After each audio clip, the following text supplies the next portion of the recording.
Greetings, ladies and gentlemen, and welcome to this latest rendition of Tales from Outer Space.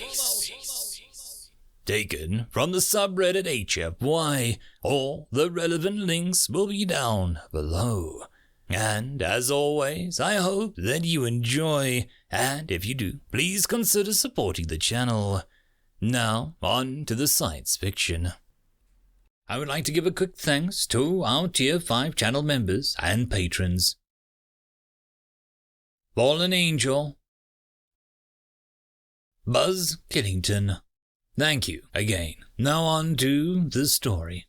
Story Double 1, Summoning the Reaper, written by Eddie.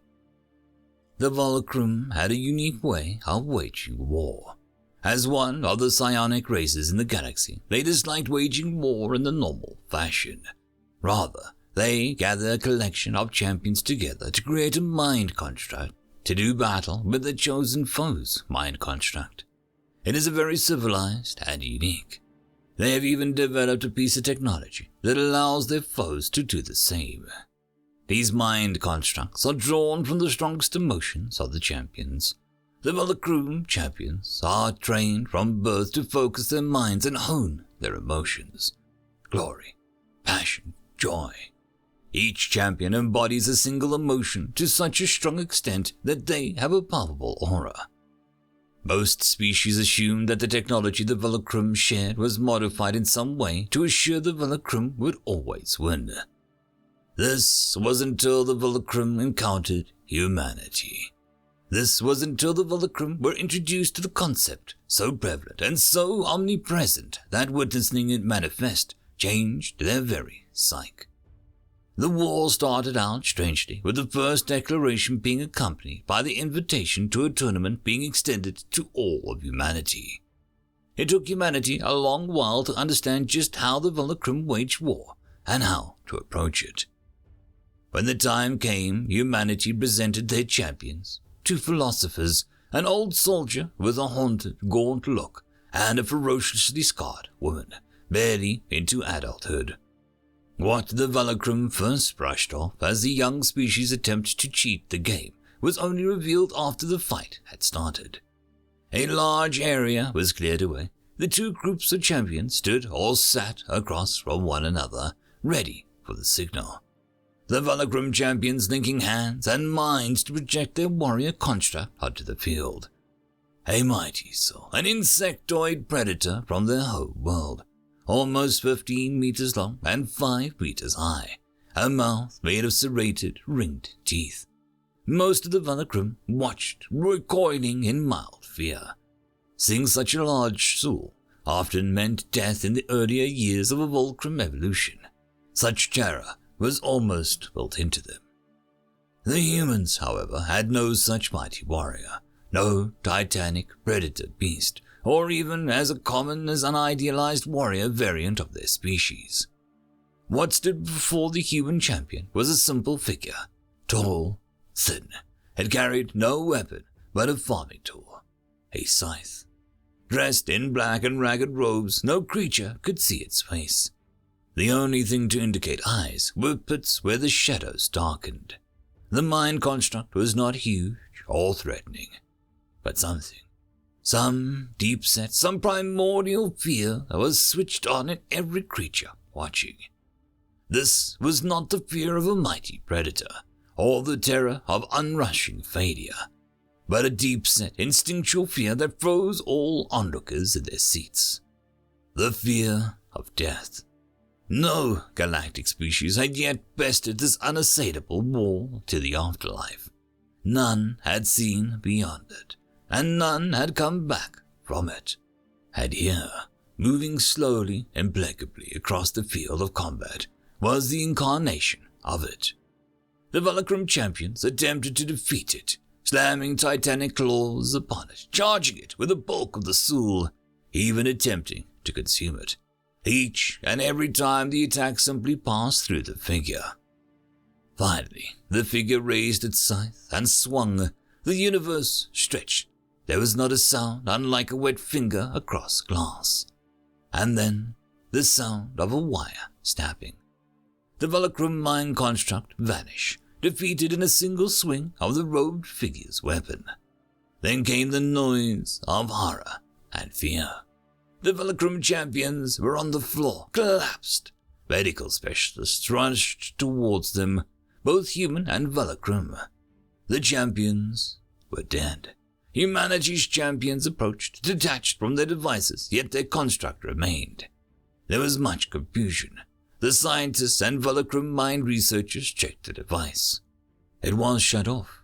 The mind construct remained for some reason. What happened next is a topic of continued interpretation with both Volcrum and human scholars, but what is known is as follows. The cloaked figure looked around, the pits of shadow searching. They alighted upon a human soldier. The figure tapped an hourglass at its waist and then leveled a skeletal finger at the human.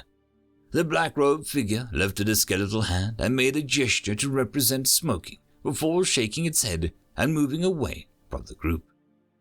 To this day, none are sure what the humans created, or possibly summoned.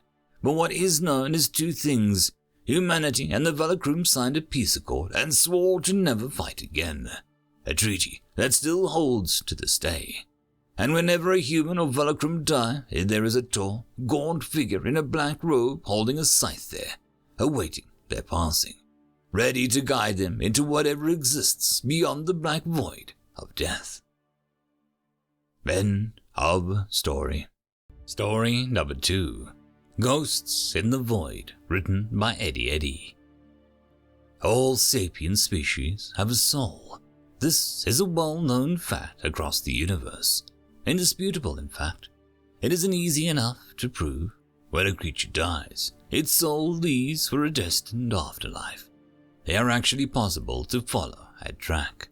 We know that several species have an afterlife in specific areas of space. It is unclear why, or for what reason those areas of space function as that species' afterlife. But it is very clear that the souls cannot interact with those still alive, and vice versa. This, for most species, has led to a level of religious obviousness. Not to the point of running a society, but most species have some level of devotion to whatever they believe gave them a soul. All of this research is made possible by a unique element that resonates with souls. Humanity evolved and developed on a planet lacking this element, thus never discovered souls. When humanity achieved FTL and joined the galactic stage, it was shocked to find that souls were real. This resulted in religious wars amongst humanity as several large religions announced that they had been right all along. It was a well-established fact in the galactic community that FTL tech was as good as it would ever get. Simply put, it was not possible to go any faster than we do without expending more power than it is possible to make. This was thrown into disarray when humanity arrived. Human ships seemed to be as fast in FTL than any other species ship, despite being well behind both species. Things became even more confusing when it was established that this was not because of the technological system. Piloting a starship is no easy feat, even less so to pilot one through FTL. However, humans found it far easier to pilot an FTL than normal space. The pilots and navigators saying something about friendly feelings and helpful whispers. Even the most untrained human can pilot a ship through FTL with ease. No other species ever reported noises in subspace. Only an alien silence that dampened all other noises. It was found quickly that it was not the human technology that made the ships faster, but the navigators and pilots.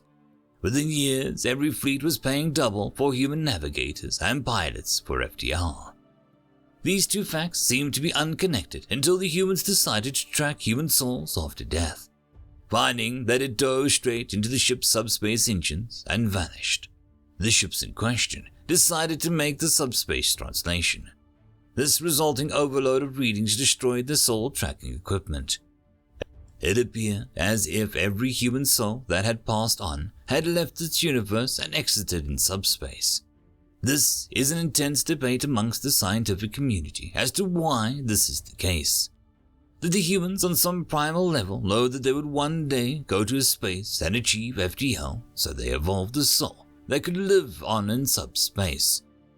Did whatever creature that created humans give them their own universe for their souls to rest in, and we just pass through it? Are humans just luckier than us all? No one knows the true answer. All we know is that there are ghosts in the void, and they guide us all, but humans can listen to their ghosts and fly with the dead. End of story. And that, my friends, concludes this video. I hope that you enjoyed, and if you do, please consider supporting the author, even by popping over and leaving a thumbs up or a nice comment, just to show your appreciation for the story. However, if you wish to support this channel, there are links down below which will help immensely. I will see you all in the next one, and until then, I hope that you have a fantastic day. Cheers.